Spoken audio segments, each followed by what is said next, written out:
मुंबईमधनं एक धक्कादायक बातमी समोर येते। 2 कोटींचं बिल थकल्यानं कंत्राटदारानं नवी मुंबईमध्ये आपलं जीवन संपवलेलं आहे। वेळेत काम करून सुद्धा पैसे मिळत नसल्यानं कंत्राटदार गजानन देवकते यांनी टोकाचं पाऊल उचलत आत्महत्या केली आहे। बिलांसाठी 10 वेळा चक्रा माराव्या लागल्याचंही त्यांनी मागच्या वर्षी लिहिलेल्या पत्रामध्ये उल्लेख केलेला आहे। गजानन देवकते हे मूळचे नांदेडमधल्या मुखेडचे होते, मात्र कंत्राटदाराचं काम सुरू केल्यानंतर ते नवी मुंबईतल्या उल्वेमध्ये राहत होते। दरम्यान कंत्राटदार गजानन देवकते यांनी बिल थकल्यानं वर्षभरापूर्वीच कार्यकारी अभियंत्यांना एक पत्र लिहिलं होतं। या पत्रामध्ये त्यांनी नेमकं काय लिहिलेलं होतं आपण बघूया। प्रति माननीय श्री विद्याधर पाटसकर साहेब, कार्यकारी अभियंता, इलाखा शहर मुंबई।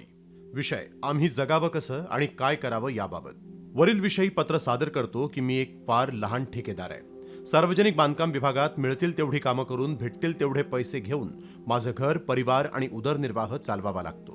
पण गेल्या 2 वर्षात ज्या अडचणी, जो त्रास आम्हाला होतोय याचा विचार करून फार वाईट वाटतंय।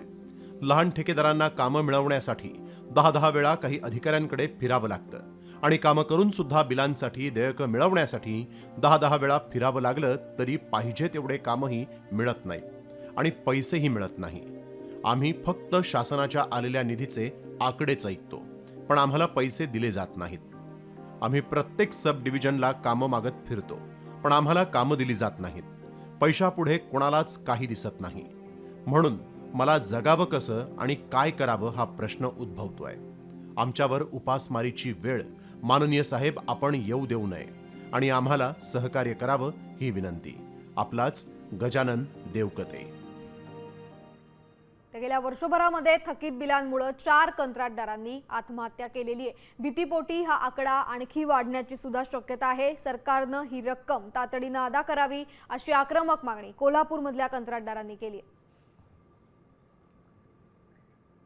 पहिली माझी असं सगळ्या कॉन्ट्रॅक्टरना माझी कळकळीची विनंती आहे, आत्महत्या ह्या काही गोष्टीचं उत्तर नाही आहे। ज्यांनी आपल्याला या व्यवस्थेनं असं करायला लावलं त्या व्यवस्थेबद्दल भांडून आपण ते पैसे घेणं ही ते आपलं मेन काम आहे। ट्रेड म्हणून एक नवीन योजना चालू केली गव्हर्नमेंटने की त्यामध्ये आम्ही तुम्हाला कर्ज देऊन 6 महिने तुम्ही व्याज भरा।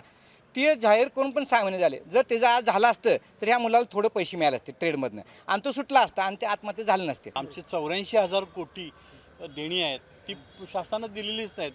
2 वेळा आम्हाला 10% दिले, फक्त त्याने काहीच होत नाही आणि या उत्तरोत्तर वाढत निघालेले आहेत। आता इथून पुढे काय रोज व्हावी अशी शासनाची हे आहे काय, विचार आहे काय। कळकळीची माझी एक विनंती आहे की शासनाला की लवकरात लवकर यांचं गव्हर्नमेंट कॉन्ट्रॅक्टरांचे पैसे लवकरात लवकर भागवावे आणि आत्महत्या थांबवावी अशी मी प्रशासनाला विनंती करतो।